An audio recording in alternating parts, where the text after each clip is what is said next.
My twin brother, Mark Turner, and I were both accepted into a university just an hour away by high-speed train. The town, Seaview, is near the coast, and our parents generously bought a 3-bedroom apartment right next to the university campus for our convenience. Every now and then, when they missed us, they'd even drive up and stay a few days.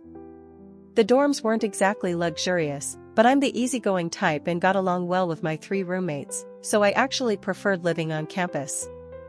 I only spent the night off campus once in a while. This afternoon, after lunch at the dining hall, I suddenly had the idea to drop by the apartment. The semester was already more than halfway through, and I hadn't been back there once. The apartment was just a 15-minute walk from campus. I stood in front of the door and entered the passcode that Mark and I had set up together, but it was rejected. Twice. Both times it said the password was incorrect. I called my brother, full of questions. Mark picked up, sounding a little flustered. "You're still living in the dorms, right? Why'd you suddenly head back to the apartment?" I was beginning to lose patience.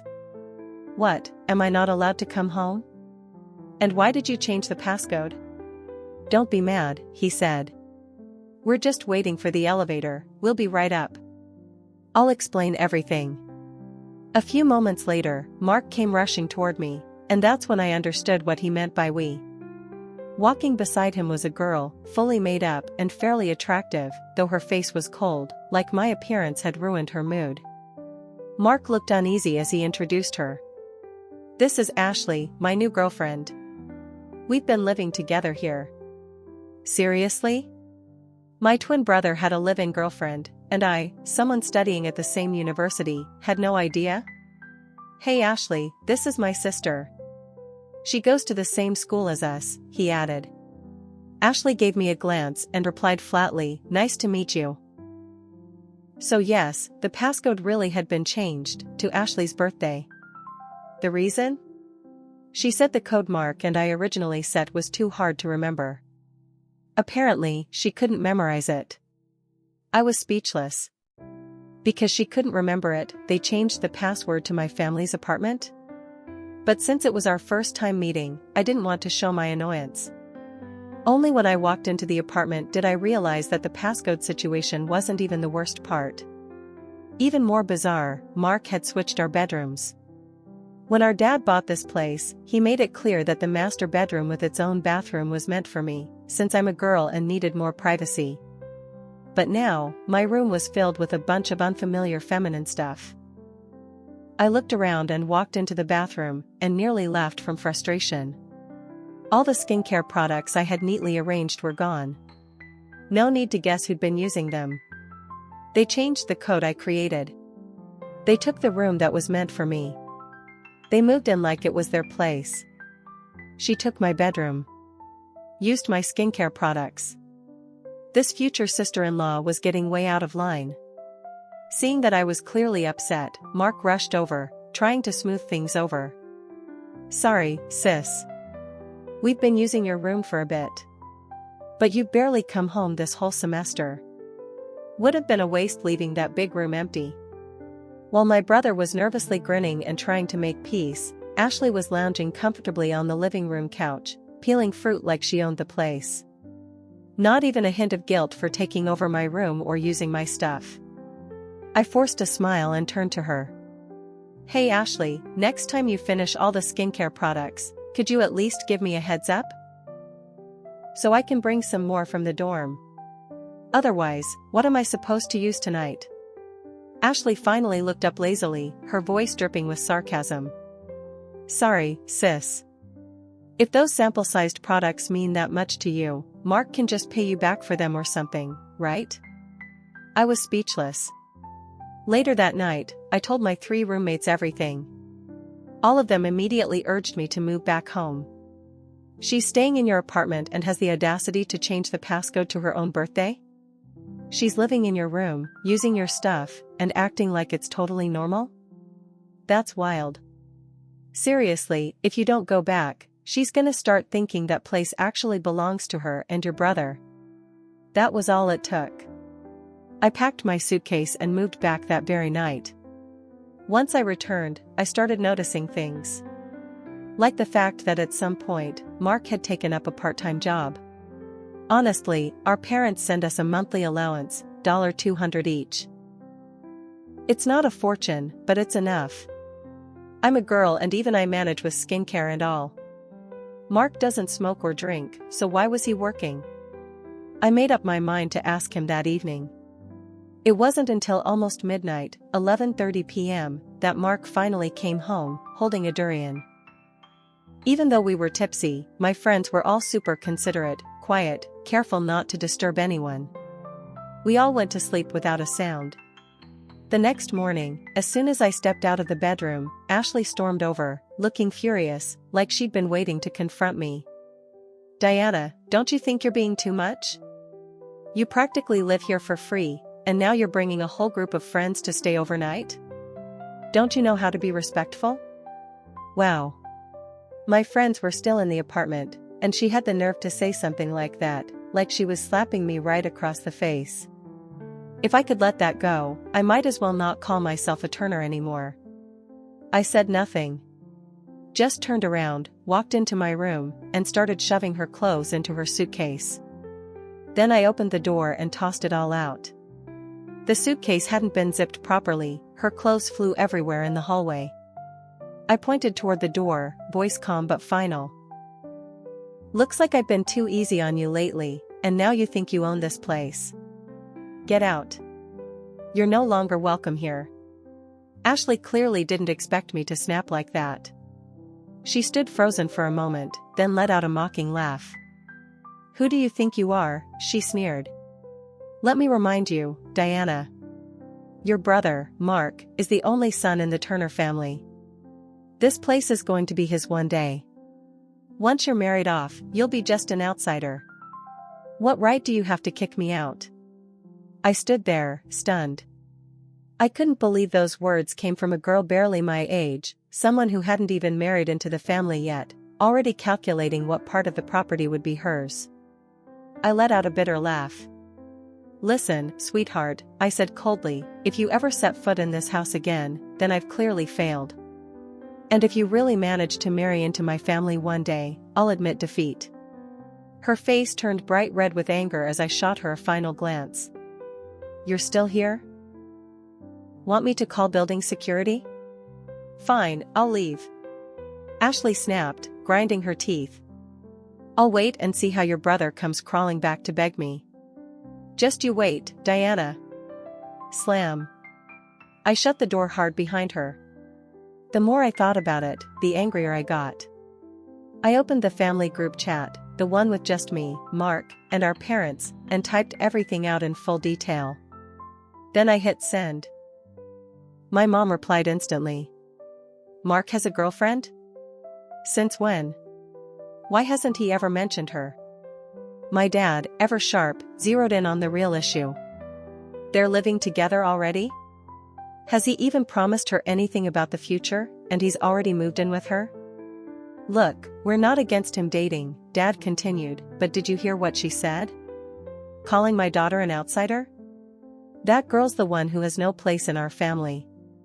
He concluded firmly, leaving no room for compromise. "They can date. We won't interfere. But if Mark wants to stay involved with that girl, he needs to pack his stuff and move out. From now on, this apartment belongs to Diana alone. He'd better sort it out." The entire group chat was just Mom and Dad backing me up. Mark didn't say a word. I tried calling him, but he didn't pick up. It was past midnight already. Normally, he would have been home from his part-time shift by now, but tonight, there was still no sign of him. It had been raining all day. The fall storm outside was howling, thunder rolling, lightning flashing, rain pouring non-stop. A cold breeze slipped in through the window I'd forgotten to close, making me shiver. Suddenly, I started to feel a bit guilty. Should I have just talked to Mark privately instead of dragging our parents into this? Was I too harsh? Right then, I heard the beeping sound of the passcode being entered at the front door. Mark was back. Soaked from head to toe, he didn't bring an umbrella. I grabbed some tissues and walked toward him. Where were you all day? I tried calling and you didn't answer. Mark said nothing. But judging from his face, I knew he'd already read all the group messages. Our parents had been laying into him for hours. He probably felt horrible. I gently started drying his wet hair, wondering how to ease into a calm conversation. But then, he suddenly pulled his head away. He looked up at me, hurt and resentful. Did you really have to treat Ashley like that? He asked. I froze. He went on. Even if you didn't want her to stay, did you have to kick her out on a night like this? In the middle of a storm? Honestly, I never imagined the day would come when the little brother I'd never even argued with growing up would raise his voice at me, over a girl. I laughed, out of frustration, disbelief, and a little bit of heartbreak. She said all those awful things to me. Are you blind, Mark? You didn't see any of it? I snapped. She doesn't know her place, and now somehow I'm the one at fault. This is my home. I need to wait for a sunny day to kick someone out. This is your home? Isn't it mine too? Mark shot back, clearly agitated. Don't I have a right to live here? You hate Ashley because she's from a small town, admit it. You look down on her. But let's be honest, we're not rich either. What do we even have to be arrogant about? You had no right to insult her like that. Did you even know she was running a fever today and still cried all day because of what happened? Her family's not as well off as ours, sure, but she's still someone's daughter. She's never been treated that way before. With that, he pulled his arm free from mine. I'm just here to grab a few things. Ashley's waiting for me at the hotel. When did I ever say I looked down on Ashley because of where she's from? Yes, I had looked into her background. But that's not why I opposed their relationship.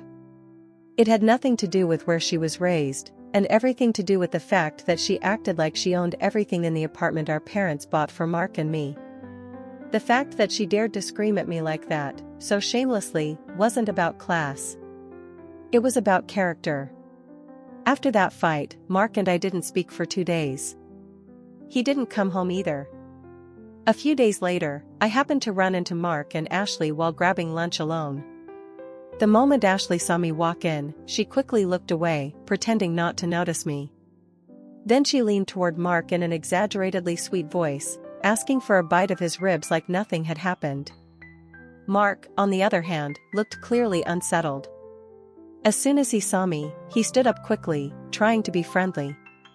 Hey, sis. What do you feel like eating? I'll go buy it for you. I didn't respond. He didn't give up.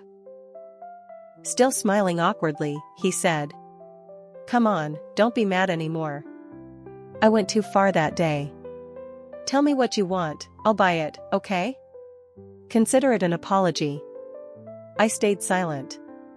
Just then, my phone started ringing. Dad was calling. I stepped aside to answer, but hadn't even been on the call for a few seconds when Ashley's snide voice rang out behind me. Why are you buying food for her? Can't she pay for her own meals instead of mooching off you? It's just lunch, Mark replied, pulling out his campus dining card. She gave me a pair of shoes for my birthday that cost more than an entire month's worth of meals. Ashley grabbed his arm, practically starting a scene. No. That's not the point. She's not disabled, why does she need you to serve her? And what was with that tone of yours just now, huh? All sweet and caring? I've had enough. You two are full-grown adults, why do you talk to each other like that? Doesn't she know how to keep her distance? Come on, Ashley, let's not blow this up, Mark tried to calm her. She's my sister. What's wrong with buying her a lunchbox? The restaurant was a bit noisy, so I only caught parts of the argument. But not long after, Ashley stormed out, furious. Ashley! Mark called after her in panic, standing up and turning to me. Hey, sis, Ashley's still not feeling well. I need to take her to get an injection today, so I can't get lunch for you, Mark said quickly, stuffing his meal card into my hand. Here, use it to get whatever you want. Then he turned and ran off, chasing after Ashley's retreating figure. Honestly, Ashley knew exactly what she was doing, or maybe Mark was just too soft-hearted, falling in love for the first time and completely under her thumb. After I kicked her out, Mark moved out too, following her like a loyal puppy. They rented an apartment in the same building, not just the same complex, but the exact same tower. I don't know if it was on purpose or just a sick joke. Occasionally, I still ran into her in the elevator. Every time that happened, Ashley would flash me a smug smile, clearly proud of stealing my brother away. "How does it feel, Diana?" she once said with a grin. "Your own brother didn't even take your side. Must suck to be you. Mark gave up that apartment just for me. That must sting, huh?" "Oh. And just so you know, the rent for our new place? Your brother's paying for everything. He even sold those designer shoes you gave him for his birthday just to cover the deposit. Hope you're not too mad." I gave her a cold smile. "Mad? Sure, I'm mad I didn't kick you out sooner. Living alone is glorious. You probably can't imagine how peaceful it is." Ashley's smile froze. "You've got no shame," she snapped. "That apartment was clearly bought for your brother. Don't give me that nonsense about equality between sons and daughters. I've lived this long and never once seen a family that didn't prioritize their sons. You're just enjoying the spotlight because of him. If I hadn't backed off, do you think you'd still be living there in peace?" "Excuse me? Did she seriously just say she graciously allowed me to live in my own home and expected praise for it?" Eventually, word of Mark moving out reached my parents. The very next day, my mom drove down to the city where we went to college. That evening, she called Mark and told him, in no uncertain terms, to bring Ashley home for dinner. Ashley was visibly triumphant, acting like getting a seat at the dinner table meant she'd officially been accepted. At dinner, she pulled a complete 180, acting sweet, polite, even reverent toward my parents. Halfway through the meal, my dad casually placed a set of car keys on the table. "Your mom and I brought 2 cars with us on this trip," he said. "This one's brand new, I just bought it. It's parked right outside. Take a look later and see if you like it." Ashley's eyes lit up instantly. She grabbed Mark's sleeve, practically vibrating with excitement. "Mark. Look how generous your dad is. Quick, take the keys already." When she spotted the BMW logo, her eyes sparkled with undisguised greed and longing. In her mind, if my dad brought the car, it had to be for Mark.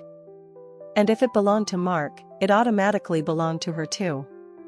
Just as Ashley's eyes sparkled with anticipation, my dad calmly placed the car keys into my hand. Ashley's face froze, her expression stiffening as she watched Dad smile warmly at me. "My daughter should have a car of her own. It'll make things much more convenient," he said. I accepted the keys with a grin. "Thanks, Dad, for gifting me my very own sports car. I love it."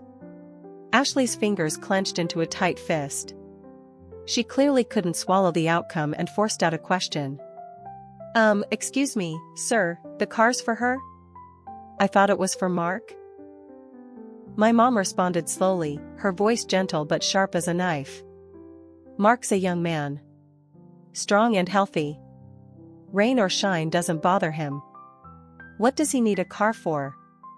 "Oh, and Ashley," Mom added casually, "we heard from Diana that you and Mark used to live together? And only recently moved out?" Ashley nodded with an exaggeratedly sweet smile. "Yes, ma'am. It was because Diana often brought her friends over, multiple people at once, actually. It got really inconvenient. So Mark and I decided it was better to move out. And I heard the apartment you're referring to was actually bought for Mark, not Diana." She smiled innocently, but every word dripped with meaning. "I just think, maybe someone should remind Diana that even though she lives there, it's not appropriate to bring strangers into a new place like that." My mom calmly lifted her teacup, blew on it, took a sip, and finally spoke. "Ashley, dear, there's something I should clarify. That apartment? It's under Diana's name only. She has full ownership and control. Even if she wanted to tear it down tomorrow, no one could stop her. As for you and Mark, we're not against your relationship. But after graduation, we'll be buying a new place for Mark and his future wife. The only thing is, we expect you to accept one condition: all other family assets will be left to Diana. Ashley's expression immediately twisted in disbelief. You're kidding, right? But Mark is your son. My dad raised an eyebrow, speaking with complete calm. You're right. He is. But this is our family, and we favor our daughter. Can't you tell? My dad was truly a master strategist. No yelling, no dramatic declarations, just a few quiet sentences, and Ashley completely lost control. She stormed out in the middle of dinner. The two of them had a huge fight afterward, and broke up. After they split, my dad cooled down considerably. Depending on how Mark behaves from now on, he said, we'll still get him a car someday. Honestly, our parents may have shown me a bit more affection growing up because I'm their daughter, but when it came to finances, they were always fair with both of us. That speech at dinner? Pure strategy. Just a way to make Ashley walk away on her own. But Mark didn't seem to care much about the car anymore. After the breakup, he was a complete mess, moping around like a zombie. Even my roommate, Maya, couldn't take it anymore. Mark, seriously? You're this devastated? Want me to set you up with someone new? Stop acting like you're in some tragic romance movie. Who would have thought? Mark started crying even harder. If I can't even keep someone like Ashley, how am I supposed to keep anyone? He sobbed. Watching my little brother cry like a baby, Maya and I both burst into laughter. Mark is the textbook definition of a hopeless romantic. When he loves with his whole heart, naive, genuine, and without calculation. Honestly, that's not a bad thing, as long as he ends up with someone who's just as sincere and grounded as he is. And to my surprise, that person eventually turned out to be Maya. I had no idea when the two of them grew close, but I was genuinely happy when I found out. What could be better than your best friend becoming your sister-in-law? Back in our dorm room, I gave Maya a playful pat. Dating my brother? Girl, you really drew the short straw. But instead of laughing, Maya looked hesitant. I raised an eyebrow. Wait, don't tell me you two already broke up? She quickly shook her head. No. It's not that. Just, look at this. She opened her phone and pulled up a video. It was from a popular anonymous confession blog that read out submissions from followers. I tilted my head to watch. The voiceover began. Today's confession comes from a female college student who just went through a breakup. The reason? Her boyfriend's sister. According to the post, the sister was extremely entitled and overbearing. The couple had rented an apartment together, splitting all the expenses 50-50. But the sister suddenly decided to move in with them, without offering to pay a dime. I'm not stingy, the girl wrote, but over time it really wore me down. I felt like I was being taken advantage of. She acted like some kind of princess, constantly ordering my boyfriend and me to go buy food from places that had long lines. I put up with it all, until she started bringing her friends over to crash at the apartment. We got into an argument, and she kicked me out, saying the apartment had nothing to do with me. But I paid rent too. I really loved my boyfriend. When the iPhone 15 came out, I even considered getting a part-time job just to buy it for him. The post ends with, I can't believe he dumped me just because his sister didn't like me. His whole family is obsessed with her. They're still students, but his dad already bought her a brand new BMW. Honestly, it feels like my heart was thrown to the dogs. I admit I'm a hopeless romantic. Please don't judge me too harshly. I'm still not over it. I've been really down lately. I could use some comfort. The video went viral overnight. It only had a few 100,000 likes, but over 1 million comments. And nearly all of those comments were directed at me. This girl is disgusting. Zero self-awareness. Thanks to this post, I've decided to never date anyone with a sister. You never know when you'll get stuck with a drama queen like her. What kind of sister acts like she's royalty? I held it in for so long my chest literally started to hurt. I hope that sister ends up marrying some abusive guy, she totally deserves it. Driving a BMW? Wait, isn't that girl from our school? Is that the girl named D from Class X? Ever been so angry your hands started shaking? That's exactly how I felt. I'd never, in my entire life, seen someone twist the truth so easily. And now she even wrote a whole victim-blaming sob story and submitted it to a blog just to get it posted? Maya saw my expression and immediately tried to calm me. Diana, don't be so worked up. You can always post a counterstatement. A counterstatement? I sneered. So she lies about me and I'm supposed to explain myself? Oh no. A post is definitely going up. But it won't be me posting it. The next day, Maya and I were having lunch at the cafeteria when we heard a commotion outside. I didn't even bother looking up, just kept eating like nothing was happening, until a pair of shoes stopped right in front of my tray. I looked up. Ashley. She was glaring at me, furious. Diana, what the hell are you trying to do? Me? I replied calmly. What did I do? Cut the act. You're the one who posted that article about me on the school's confessions wall, aren't you? And then you threatened me, saying I had 24 hours to apologize and correct the story or you'd sue me. Who do you think you are? Just because you've got a little cash, you think you're some rich heiress or something? I stayed cool.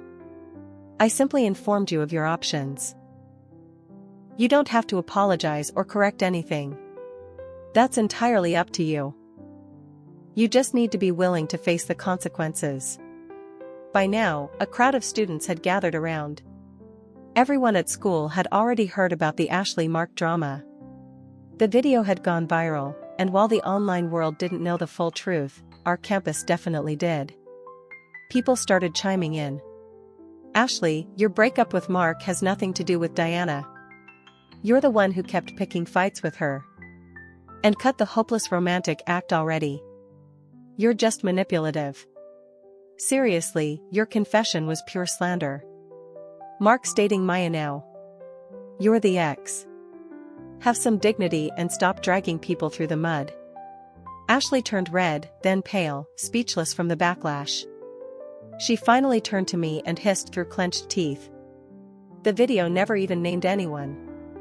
You're the one who chose to see yourself in it. Now you want me to apologize publicly? Keep dreaming. If you're so brave, sue me.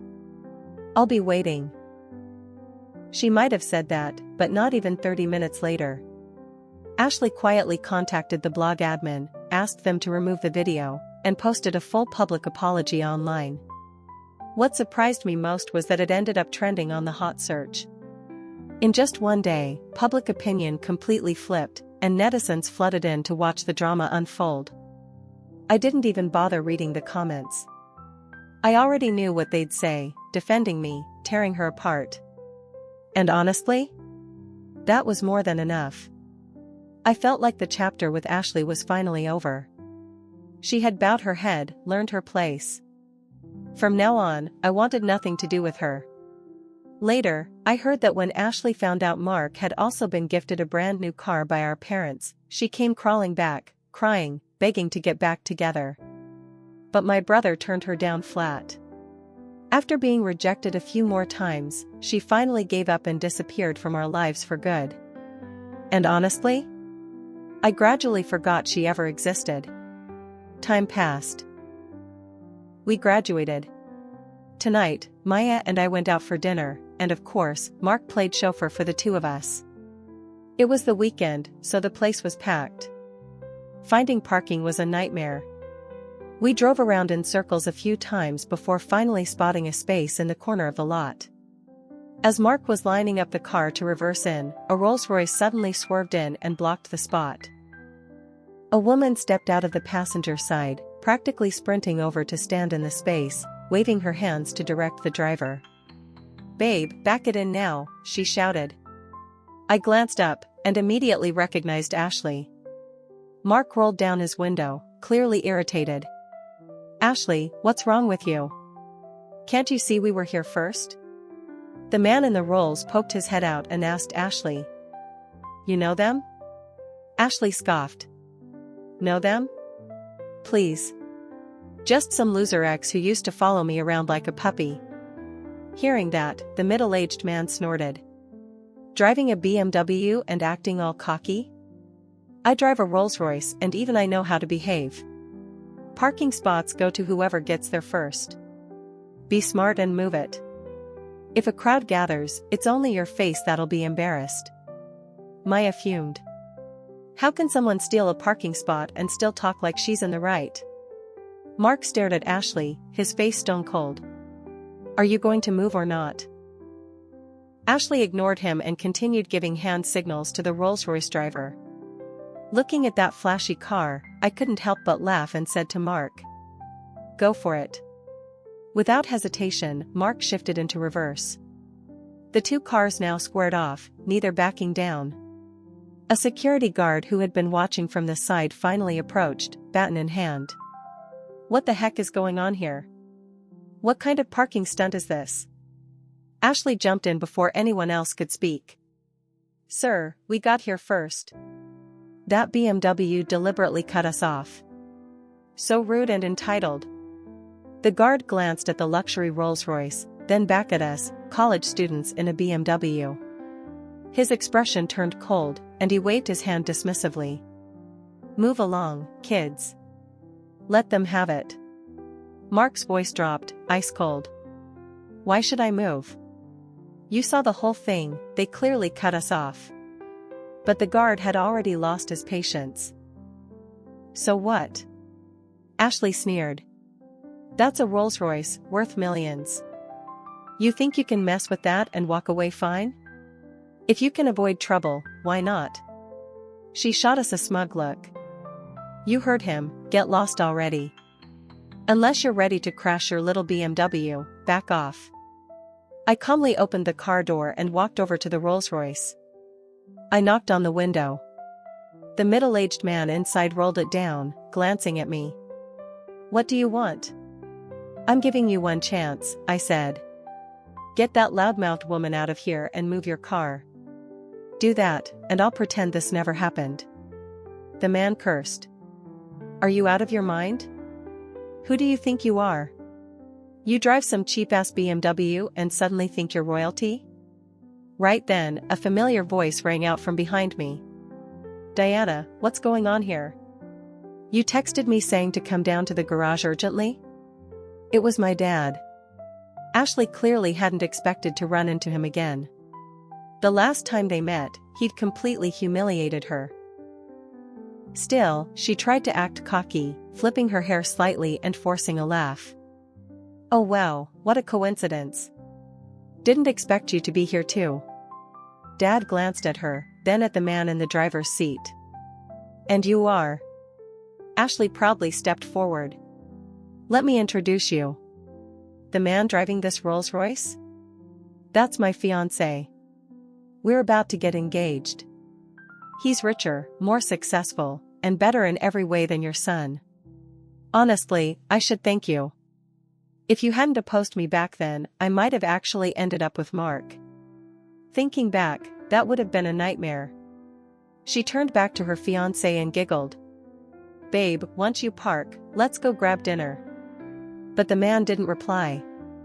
His face had gone pale. He stared at my dad, then looked over at me, speechless. Ashley frowned. "Babe?